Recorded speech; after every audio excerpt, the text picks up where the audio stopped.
Ya pemirsa, kita beralih ke informasi selanjutnya. Kejaksaan Negeri Kota Pekalongan soroti kenaikan kasus pencurian.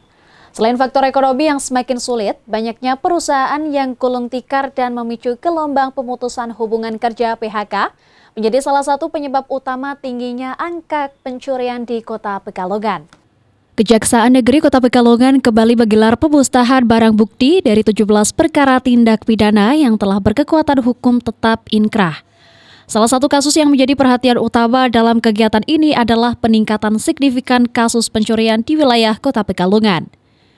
Kepala Kejaksaan Negeri Kota Pekalongan, Ani Anifah, mengungkapkan bahwa kasus pencurian telah mengalami kenaikan yang cukup signifikan dalam beberapa bulan terakhir. Kejaksaan mencatat adanya peningkatan kasus pencurian yang sangat memprihatinkan. Selain faktor ekonomi yang semakin sulit, banyaknya perusahaan yang gulung tikar dan memicu gelombang pemutusan hubungan kerja (PHK) menjadi salah satu penyebab utama tingginya angka pencurian di Kota Pekalongan. Menurut Ani, banyak warga yang terpaksa mencari cara untuk bertahan hidup akibat dampak ekonomi yang buruk, yang akhirnya mendorong mereka untuk melakukan tindak pidana, termasuk pencurian. Keadaan ini diperparah dengan semakin banyaknya pekerja yang kehilangan pekerjaan setelah beberapa perusahaan tutup. Yang paling banyak masih didominasi oleh obat, narkoba, tetapi dalam hal ini juga pada semester 4 ini pencurian itu meningkat. Jadi semua 17 perkara, jadi pencurian ini meningkat dari sebelum-sebelumnya. Kenapa kasus pencurian mungkin mendominasi Bu kali ini Bu?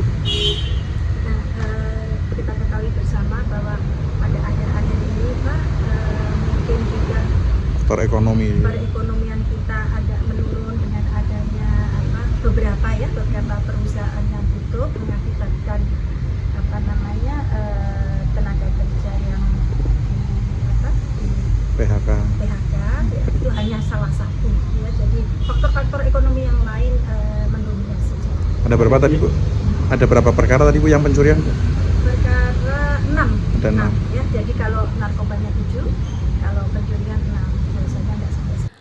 Selain faktor ekonomi, Ani juga menambahkan bahwa masalah narkotika dan psikotropika masih mendominasi kasus kriminal di Kota Pekalongan. Untuk itu, Kejaksaan terus berupaya memperkuat penegakan hukum guna menanggulangi tindak pidana ini.